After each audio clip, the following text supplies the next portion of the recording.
2 Kings. Chapter 6. And the sons of the prophets said unto Elisha, Behold now, the place where we dwell with thee is too strait for us. Let us go, we pray thee, unto Jordan, and take thence every man a beam, and let us make us a place there, where we may dwell. And he answered, Go ye. And one said, Be content, I pray thee, and go with thy servants. And he answered, I will go. So he went with them. And when they came to Jordan, they cut down wood.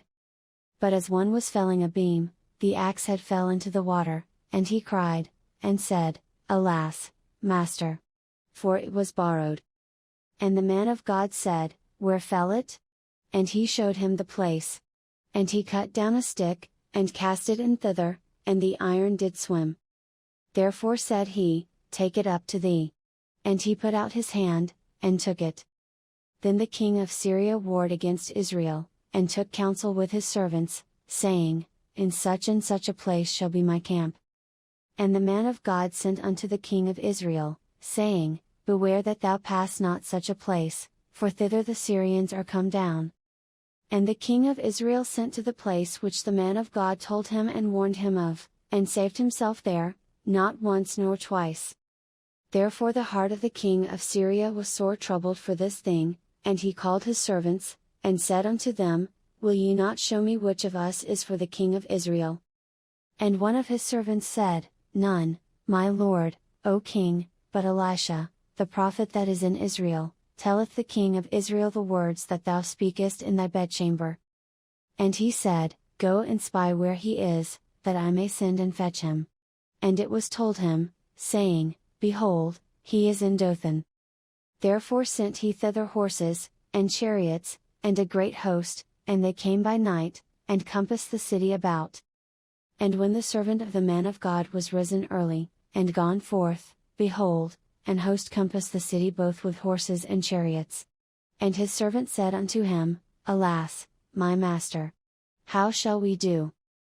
And he answered, Fear not, for they that be with us are more than they that be with them. And Elisha prayed, and said, Lord, I pray thee, open his eyes, that he may see. And the Lord opened the eyes of the young man, and he saw, and, behold, the mountain was full of horses and chariots of fire round about Elisha. And when they came down to him, Elisha prayed unto the Lord, and said, Smite this people, I pray thee, with blindness. And he smote them with blindness according to the word of Elisha. And Elisha said unto them, This is not the way, neither is this the city, follow me, and I will bring you to the man whom ye seek. But he led them to Samaria. And it came to pass, when they were come into Samaria, that Elisha said, Lord, open the eyes of these men, that they may see.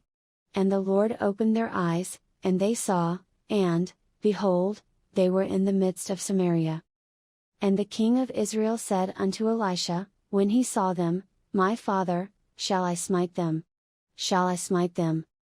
And he answered, Thou shalt not smite them. Wouldest thou smite those whom thou hast taken captive with thy sword and with thy bow? Set bread and water before them, that they may eat and drink, and go to their master. And he prepared great provision for them, and when they had eaten and drunk, he sent them away, and they went to their master. So the bands of Syria came no more into the land of Israel. And it came to pass after this, that Benhadad king of Syria gathered all his host, and went up, and besieged Samaria. And there was a great famine in Samaria, and, behold, they besieged it, until an ass's head was sold for 80 pieces of silver, and the 4th part of a cap of dove's dung for 5 pieces of silver. And as the king of Israel was passing by upon the wall, there cried a woman unto him, saying, Help, my lord, O king. And he said, If the Lord do not help thee, whence shall I help thee? Out of the barn floor, or out of the winepress? And the king said unto her, What aileth thee? And she answered, This woman said unto me, Give thy son, that we may eat him today, and we will eat my son tomorrow. So we boiled my son, and did eat him, and I said unto her on the next day, Give thy son, that we may eat him, and she hath hid her son. And it came to pass, when the king heard the words of the woman, that he rent his clothes, and he passed by upon the wall, and the people looked, and, behold, he had sackcloth within upon his flesh. Then he said, God do so and more also to me, if the head of Elisha the son of Shaphat shall stand on him this day.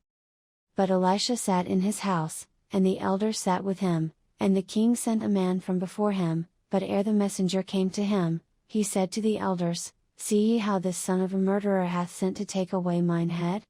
Look, when the messenger cometh, shut the door, and hold him fast at the door, is not the sound of his master's feet behind him? And while he yet talked with them, behold, the messenger came down unto him, and he said, Behold, this evil is of the Lord, what should I wait for the Lord any longer?